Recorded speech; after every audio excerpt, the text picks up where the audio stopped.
Well, when I first heard her story, it was shocking. It was one of those things that you can't even imagine could happen to another person.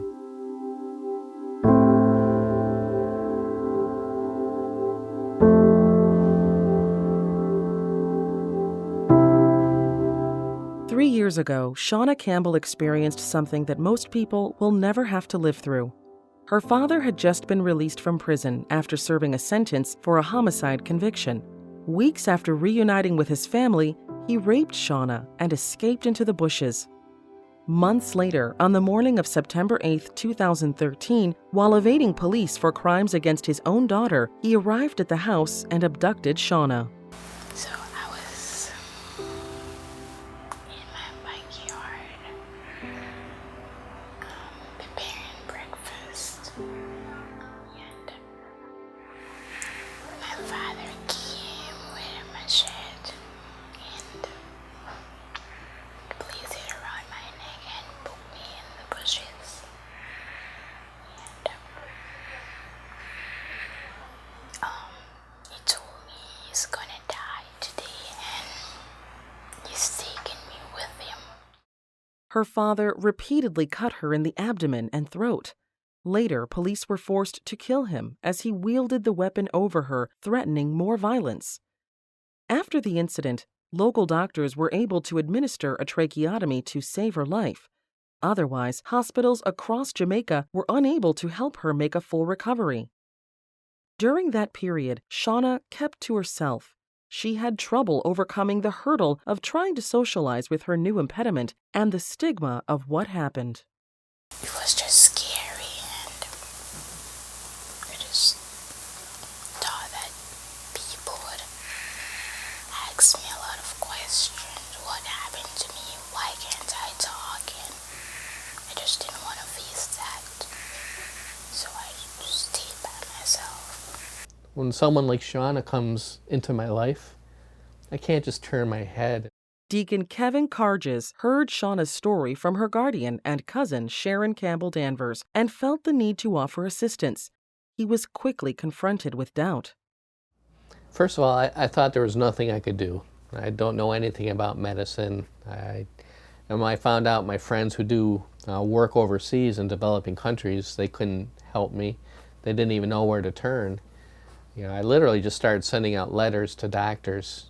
So we searched the country, myself and another doctor, Richard Constantino, and Robert Oliver, another doctor, who knew various doctors around the country. And we were in San Diego, New Orleans, Boston, trying to find a hospital and a doctor that could do the complicated surgery that Shana needed. And thankfully, Dr. Lorenz in Cleveland, at the Cleveland Clinic, had agreed to do the surgery for us. And the Cleveland Clinic took another step to say we were so touched by Shana's story that we're going to discount the procedures by 35%. Finally, the group Kevin had assembled began to see their months of hard work pay off. Right now my goal is to get the tracheostomy out, of course, and go back to school, get an education, and become a doctor or a social worker. Shana's gone through something that, almost no one will ever go through. Something that was so hard to even imagine. And she wants to take that experience and utilize that to help others. And that's God in action. That's when we give of ourselves. We take our hurts, our sufferings, whatever may happen in our lives, and we utilize that to overcome. I'm blessed. I grew up with a home, with a bathroom, with food in the cupboard, a roof over my head, clothes. I was able to get an education. I was gifted with wonderful parents that sent me to school, and I had everything. It wasn't the best. I'm not rich by any means, but I was given the opportunity. And out of 7 billion people in this world, over 3 billion of them live on $2 a day or less. How could I not give back somehow? I've been given everything. I have a responsibility to try and help those others that weren't as blessed as me. I've gotten donations of as little as $1 and several $1,000s. And the result is going to be, Sean is going to be okay. We've taken a terrible situation and evil in this world, and we've utilized our gifts.